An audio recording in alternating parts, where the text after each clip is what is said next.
Hello friends, మనం Indian పాలిటీలో landmark judgements సంబంధించి questions చూద్దాం. ఈ క్వశ్చన్స్ మనకి ఏపీపీఎస్సీ వారు అడగడం జరిగింది. ఫస్ట్ క్వశ్చన్ వచ్చి కేసు డిస్క్రిప్షన్ ఇచ్చి మ్యాచ్ చేయమన్నారు. ఇలా మ్యాచింగ్ ఇచ్చినప్పుడు ఖచ్చితంగా మనకి తెలిసిన ఏమన్నా ఉంటే వాటిని ఆప్షన్స్ ఎలిమినేట్ చేయడంలో యూస్ చేసుకోవచ్చు. ఈ క్వశ్చన్కి అయితే మనకి justice Puttaswamy versus union of India case మనం డిస్కస్ చేసుకున్నాం కదా. ఆర్టికల్ 21 కింద రైట్ టు ప్రైవసీ వస్తుందని చెప్పి 2017లో justice Puttaswamy versus union of India కేసులో సుప్రీంకోర్టు జడ్జిమెంట్ ఇవ్వడం జరిగింది. డీకి 2 అని తెలిస్తే చాలు, ఈ క్వశ్చన్కి మనకి ఆన్సర్ వచ్చేసినట్టే. డీకి 2 ఉండే ఆప్షన్ ఒకే ఆప్షన్ 3. మిగిలిన కూడా ఒకసారి గమనిద్దాం. పబ్లిక్ ఇంట్రెస్ట్ లిటిగేషన్ మనకి ఏకి 3. Next the Kesavananda Bharati case మనకి చాలా ఇంపార్టెంట్. సుప్రీంకోర్టు ఇందులో introduce the concept of basic structure of the Indian constitution.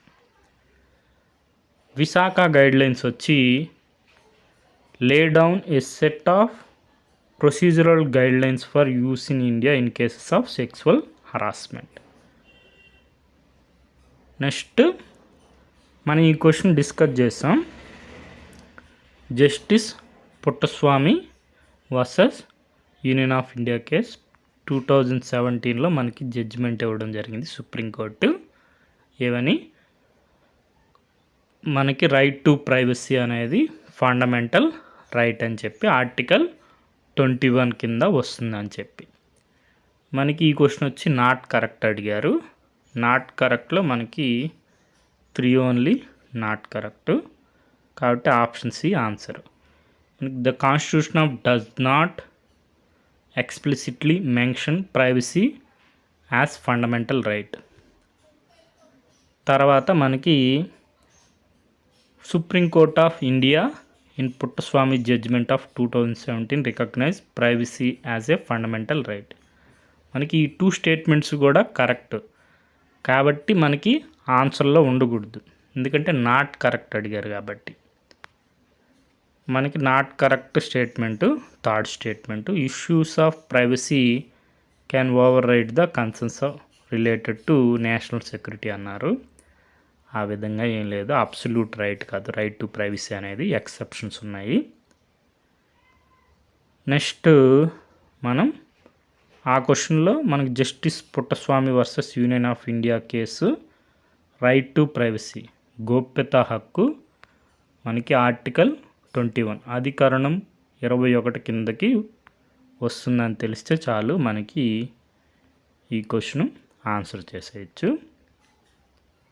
Next question వచ్చి same concept, case articles of Indian constitution. మనకి ఇప్పుడే చూసాం కదా, Indira Sawhney versus union of India Mandal case అని కూడా చెప్పుకున్నాం మనం.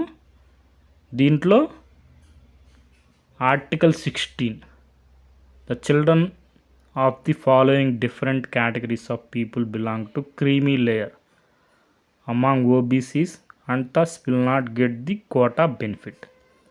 డీకి 3 అని తెలిస్తే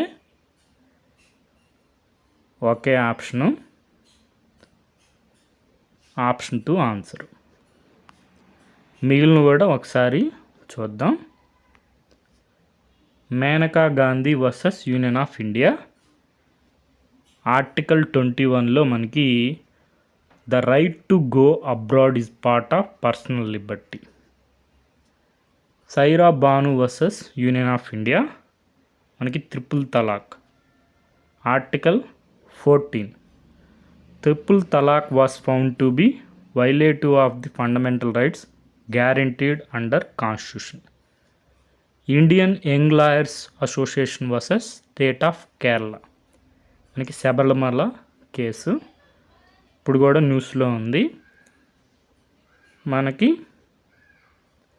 article 15 allowed women of all ages to enter the Sabarimala temple.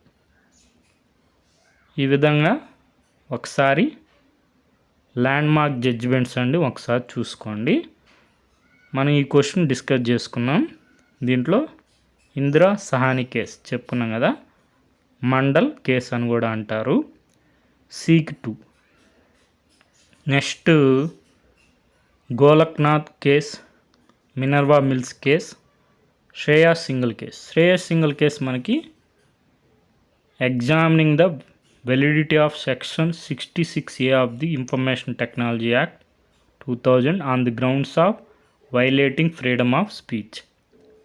మనకి సికి 2 ఏ డికి 1 అంటే మనకి ఆన్సరు సికి 2 అని తెలిస్తే 2 ఆప్షన్స్ ఎలిమినేట్ అయిపోతాయి. డికి 1 అని తెలిస్తే option C answer. Golaknath case తర్వాత మినర్వా మిల్స్ కేసు ఏంటంటే ఇవి ఏకి 3. గోలక్నాథ్ కేసులో మనకి whether the first, 4th and 7th constitutional amendments are parts of the constitution of India by acquiescence. Next Minerva mills case మనకి validity of the constitution 42nd amendment act. మనం గోలక్నాథ్ కేసుని మనకి గవర్నమెంట్ 24th కాన్స్టిట్యూషనల్ అమెండ్మెంట్ యాక్ట్ని తీసుకురావడం జరుగుతుంది. ఈ విధంగా landmark judgment by supreme court ఒకసారి revise చేసుకోండి. రాబోయే ఎగ్జామ్స్లో కూడా మనకి క్వశ్చన్స్ వచ్చే అవకాశం ఉంది. Okay friends, thank you for watching.